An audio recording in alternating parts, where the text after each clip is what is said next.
Lagi mikirin apa sih? Kok kayaknya pusing banget. Aduh, lagi bad mood aku. Mikirin tim sepak bola aku yang kalah itu.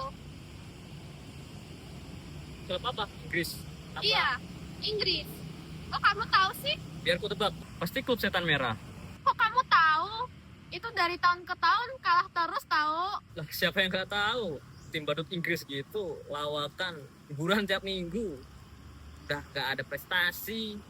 Bahas-bahas sejarah, minus, bapuk, jelek. Gak ada plus-plusnya dah. Mending kayak saranku pindah klub aja deh. Jangan MU. Pindah klub apa nih enaknya? Eh. Tapi kan aku ngefans dari dulu. Yang penting jangan MU. Jangan MU. Jelek, jelek, jelek, jelek. Jangan MU. Kenapa? Kok jelek nih? Gak berprestasi. Prestasinya udah lewat. Udah expired. Iji. Ngomong-ngomong soal klub Inggris, kenapa ya Inggris tuh bisa jadi negara dengan pendidikan yang maju? Apa semua negara dengan pendidikan yang maju juga nerapin hal sama kayak Inggris? Beda deh.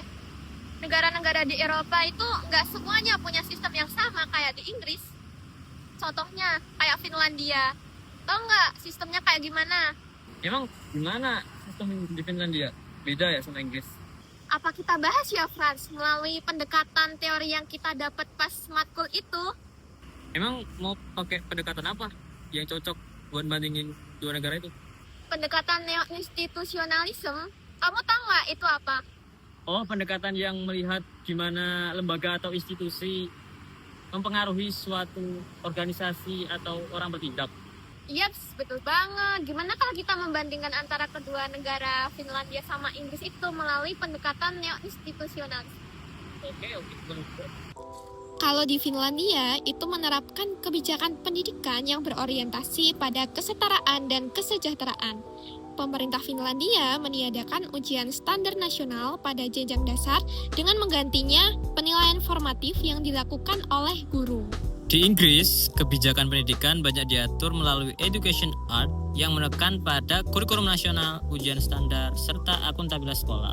Namun, pendekatan tersebut sering dikritik karena menimbulkan tekanan akademik tinggi bagi siswa dan guru. Kita masuk sumber daya yang ada di Finlandia. Di Finlandia itu masih berfokus pada nilai sosial, egalitarian, dan kualitas guru. Jadi, sumber daya itu digunakan untuk memastikan semua anak mendapatkan pendidikan berkualitas, bukan untuk memenuhi standar dari eksternal saja. Sedangkan Inggris memiliki banyak aturan, sertifikasi, dan standar internasional. Sekolah juga terdorong untuk meniru praktik yang dianggap baik untuk terlihat sah. Untuk mengiringi perkembangan zaman, di Finlandia banyak sekolah yang memberikan laptop gratis kepada semua murid sejak usia 11 tahun. Di dalam ruang pembelajaran, sekolah-sekolah, dan instansi pendidikan lainnya, Finlandia menggunakan teknologi seperti papan tulis digital dan perangkat interaktif. Hal ini bertujuan agar pembelajaran lebih efektif dan dapat menyesuaikan dengan kurikulum yang sudah berbasis AI dan teknologi.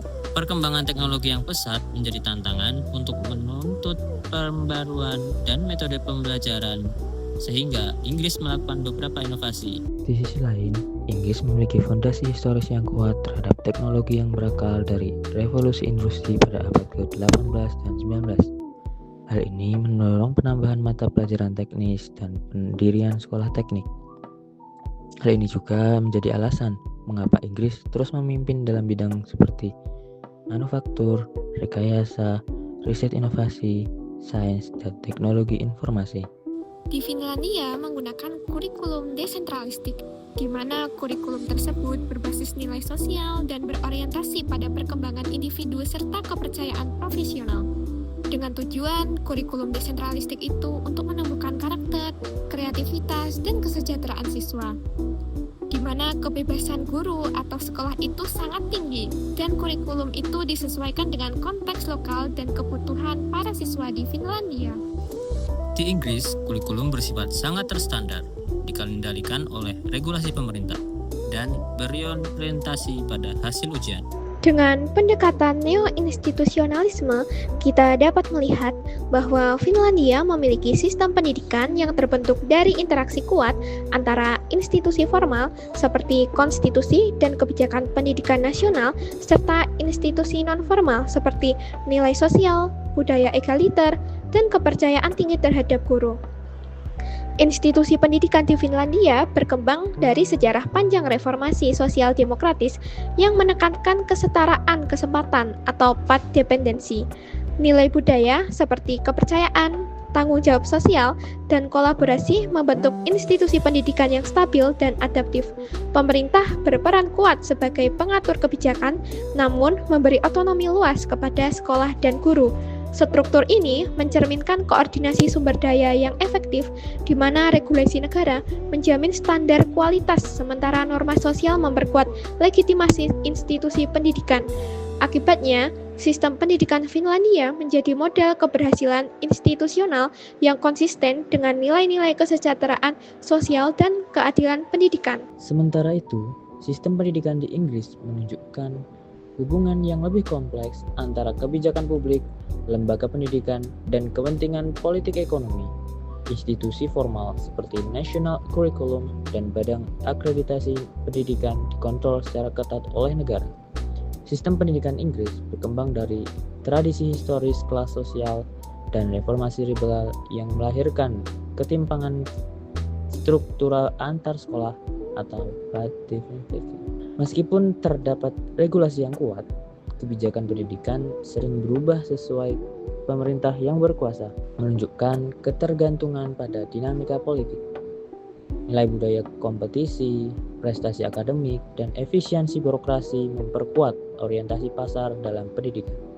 Dengan demikian, institusi pendidikan Inggris merefleksikan model neo-institusional yang bercorak liberal ekonomis, di mana regulasi formal berintegrasi dengan norma pasar dan kekuatan politik dalam menentukan arah reformasi pendidikan.